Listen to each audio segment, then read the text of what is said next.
हम वहाँ पे गए तो वो कह रहे, हमने कहा कैसे मरी हुई है, तो कह रहे कि अपने मन से इन्होंने फांसी लगा ली, अपने हाथ से ही गला घोंट लिया।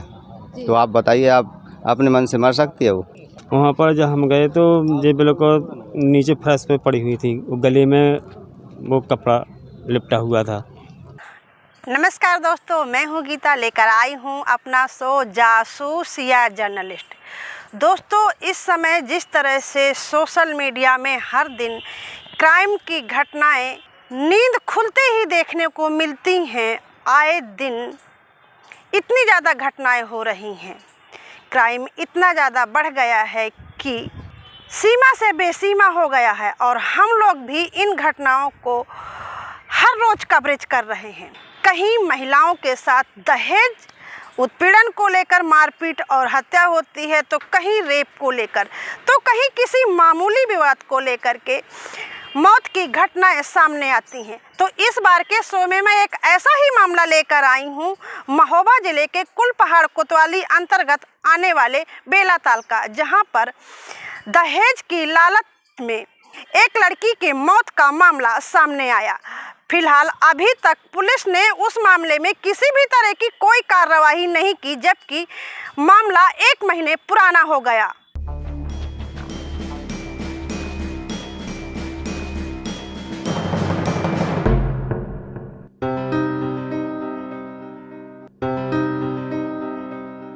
हमारी कवरेज के दौरान जासूसी में पीड़ित परिवार से निकल कर आया कि उन्होंने अपनी लड़की की शादी 2017 में अपने हैसियत के हिसाब से दान दहेज देकर महोबा जिले के बेलाताल गांव में विजय के साथ की थी। शादी के कुछ ही दिन बाद ससुराल वाले लड़की को दहेज में मोटरसाइकिल और सोने की चैन की मांग को लेकर टॉर्चर करने लगे, आए दिन मारपीट करने लगे। शादी किया है तो कुछ दिन तो ठीक ठाक रही है, जब से इनकी लड़कों की शादी और दूसरों की हुई है तब से प्रताड़ित करने लगे थे। ये किस चीज़ को लेकर प्रताड़ित करते थे? अब जितनी मेरी हैसियत थी मैंने दे दिया था जी, अच्छे से शादी कर दी थी। बाकी मेरे पास जो नहीं था, गरीब आदमी हूँ मैं, मतलब कमा खा करके बार बार उसको मतलब टॉर्चर करते रहते थे। कभी पैसे के लिए, कभी मतलब है जो कि बाइक के लिए। और मेरे 60,000 रुपये भी लिए हैं वो, क्योंकि बेटी मेरे से ले गई थी, मतलब मम्मी से।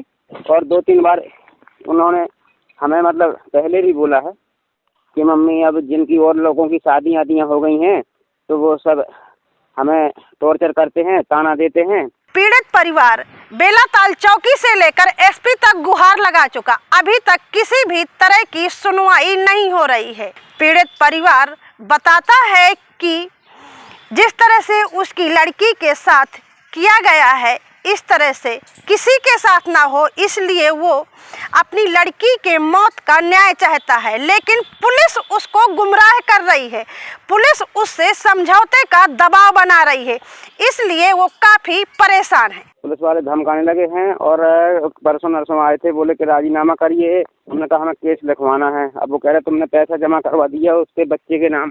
अभी केस लिखा नहीं गया है? मैं तहरीर दे आया था, वो कह रहे थे आज आना कल आना, मुझे गुमराह करते हुए दरोगा ने। बोले कोई बात नहीं है, आप फिर चले जाना। पीड़ित परिवार से जासूसी में ये भी निकल कर आया कि उनकी लड़की को पीएम रिपोर्ट में आत्महत्या दिखाया गया है, जबकि उन्होंने लड़की को देखा था जब लड़की की मौत हुई थी कि उसके गले में चोट के निशान थे और उसको मारा गया है। लेकिन उनको एक खास व्यक्ति से जानकारी मिली है कि पीएम हाउस में ही डॉक्टर को 50,000 रुपये पहले ही पहुंच गए हैं, इसलिए पीएम रिपोर्ट में इस तरह दर्शाया गया है। वहीं वो ये भी बताते हैं कि इसी तरह पुलिस भी कोई कार्रवाई नहीं कर रही है, क्योंकि पुलिस भी पैसे पा गई है। हम तहरीर दे दी, हम तो उसके लिए आते हैं, तो हमको मतलब है ना जो कई तरीक़ा से धमकाया जा रहा है कि तुम अकेले हो, क्या करोगे, ये है वो है, मतलब है जो कि तो मैं पढ़ जाता हूँ कमजोर में, इसलिए मेरे साथ कोई अब साथ नहीं दे रहा है। तो उन्होंने जाँच भेजी होगी जो भी है। अब मुझे बुलाया है उन्होंने, मुकदमा के लिए जाते हैं।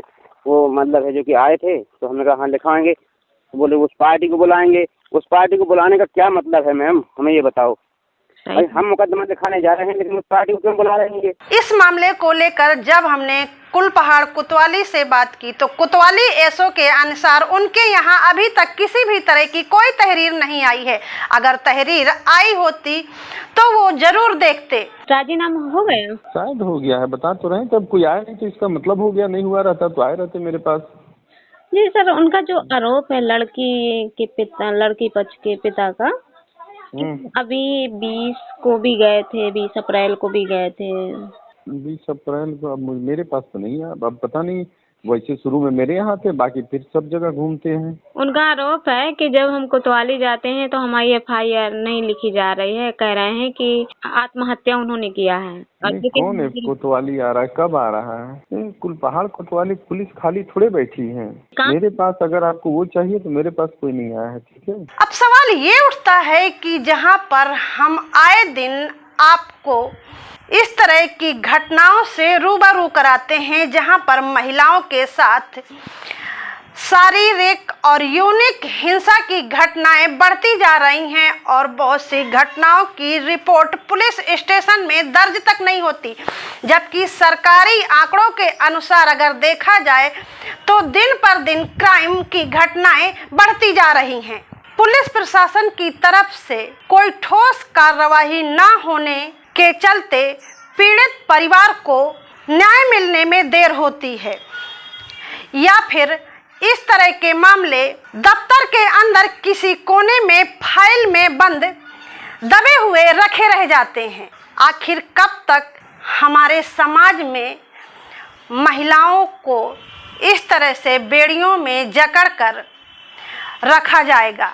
कब तक उनकी जिंदगी के साथ इस तरह का खिलवाड़ होता रहेगा और गरीब परिवार न्याय के लिए तरसते रहेंगे? उसका कारण या तो उनकी आर्थिक तंगी होगा या समझौते का दबाव। तो ये थी मेरी आज की जासूसी भरी कहानी। अगली बार फिर मिलूंगी किसी नए मुद्दे के साथ। तब तक के लिए दीजिए इजाजत। नमस्कार। खबर लहरिया, आपकी खबर आपकी भाषा।